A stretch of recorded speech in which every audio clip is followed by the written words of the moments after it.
ఇదే చంద్రబాబు నాయుడు మీద 24 కేసులు ఉన్నాయి. మరి చంద్రబాబు నాయుడు మీద 24 కేసులు ఉన్నాయని చెప్పి చంద్రబాబు నాయుడు గారిని నడి రోడ్డు మీదకి తీసుకొని వచ్చి తన్నడం ధర్మమే అవుతుందా అని అడుగుతా ఉన్నా. చంద్రబాబు నాయుడు మీద కూడా 24 కేసులు ఉన్నాయి. ఆయనను కూడా రోడ్డు మీదకి తీసుకొని వచ్చి తంతే ధర్మమేనా అది? ఇదే పోలీసులను అడుగుతా ఉన్నా. కేసులు ఉన్నాయి కదా అని చెప్పి, పాత కేసులు ఏదో ఉన్నాయని చెప్పి నువ్వు చేసిన పనికి జస్టిఫైబుల్ కారణం కాదది. కేసులు ఉంటే ఆ కేసులు తేల్చాల్సింది కోర్టులు. మీరు ఆరోపణ చేస్తారు, అది న్యాయం కాదు అని చెప్పి వాళ్ళ అవతల కోర్టుల్లో ఆర్గ్యూ చేస్తారు.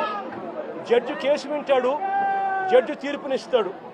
అంతేకాని పోలీసులు ఇలా కేసులు గతంలో ఉన్నాయి కదా అని చెప్పి తీసుకొని వచ్చి నడి రోడ్డు మీద వాళ్ళను నిల్చోబెట్టి వాళ్ళ కుటుంబ పరువును తీస్తూ వాళ్ళను షేమింగ్ చేసే కార్యక్రమం పోలీసులకు లేనే లేదు.